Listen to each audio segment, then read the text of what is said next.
بسم اللہ الرحمن الرحیم۔ منتخب احادیث غیب کی باتوں پر ایمان سے پڑھا جا رہا ہے۔ حدیث نمبر 70 عن ابن عباس رضی اللہ عنہما ان جبرائیل قال للنبی صلی اللہ علیہ وسلم حدثنی ما الایمان قال الایمان ان تؤمن باللہ والیوم الآخر والملائکۃ والکتاب والنبیین وتؤمن بالموت وبالحیاة بعد الموت وتؤمن بالجنة والنار والحساب والميزان وتؤمن بالقدر كله خيره وشره قال فإذا فعلت ذلك فقد آمنت قال فإذا فعلت ذلك فقد آمنت۔ حضرت ابن عباس رضی اللہ عنہما سے روایت ہے کہ حضرت جبرائیل علیہ السلام نے رسول اللہ صلی اللہ علیہ وسلم سے عرض کیا، مجھے بتائیے ایمان کیا ہے، مجھے بتائیے ایمان کیا ہے۔ نبی کریم صلی اللہ علیہ وسلم نے ارشاد فرمایا، ایمان کی تفصیل یہ ہے کہ تم اللہ تعالی، آخرت کے دن، فرشتوں، اللہ تعالی کی کتابوں اور نبیوں پر ایمان لاؤ، مرنے اور مرنے کے بعد دوبارہ زندہ ہونے پر ایمان لاؤ،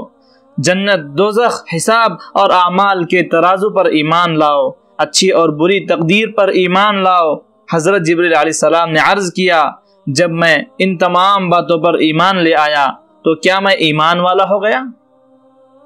آپ صلی اللہ علیہ وسلم نے ارشاد فرمایا، جب تم ان چیزوں پر ایمان لے آئے تو تم ایمان والے بن گئے۔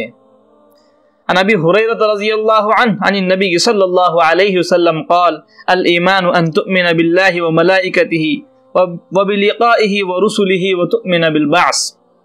رواہ البخاری۔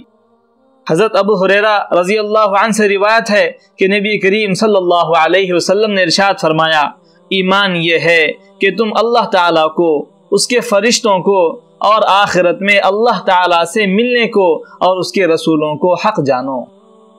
اور حق مانو، اور مرنے کے بعد دوبارہ اٹھائے جانوں کو حق جانو اور حق مانو۔ عن عمر بن الخطاب رضی اللہ عنہ انه سمع النبي صلی اللہ علیہ وسلم يقول من مات يؤمن بالله واليوم الآخر قيل له ادخل من أي أبواب الجنة الثمانية شئت۔ حضرت عمر بن خطاب رضی اللہ عنہ سے روایت ہے کہ نبی کریم صلی اللہ علیہ وسلم نے ارشاد فرمایا، جس شخص کی موت اس حال میں آئے، جس شخص کی موت اس حال میں آئے کہ وہ اللہ تعالیٰ پر اور قیامت کے دن پر ایمان رکھتا ہو، اس سے کہا جائے گا کہ تم جنت کے 8 دروازوں میں سے جس سے چاہو داخل ہو جاؤ۔ حدیث نمبر 73 عن عبداللہ بن مسعود رضی اللہ عنہ قال قال رسول اللہ صلی اللہ علیہ وسلم ان للشیطان لمة بابن آدم وللملك لمة فأما لمة الشیطان فإعاد بالشر وتكذيب بالحق وأما لمة الملك فإعاد بالخير وتصديق الحق فمن وجد ذلك فليعلم أنه من الله فليحمد الله ومن وجد الأخرى فليتعوذ بالله من الشيطان الرجيم ثم قرأ الشيطان يعدكم الفقر ويأمركم بالفحشاء۔ ترمذی کی روایت ہے،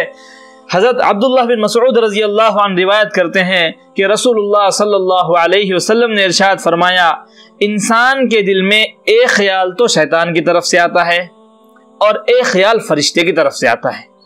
شیطان کی طرف سے آنے والا خیال یہ ہوتا ہے کہ وہ برائی پر اور حق کو جھٹلانے پر ابھارتا ہے۔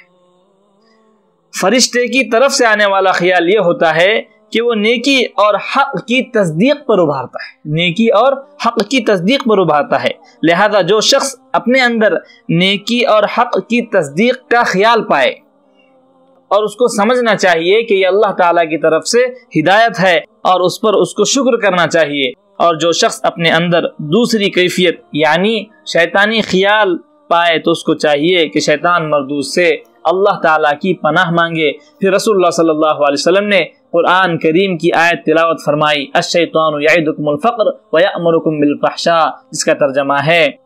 شیطان تمہیں فقر سے ڈراتا ہے اور گناہ کے لیے اکساتا ہے۔ اللہ تعالیٰ ہمیں غیب کی باتوں پر یقین نصیب فرمائے۔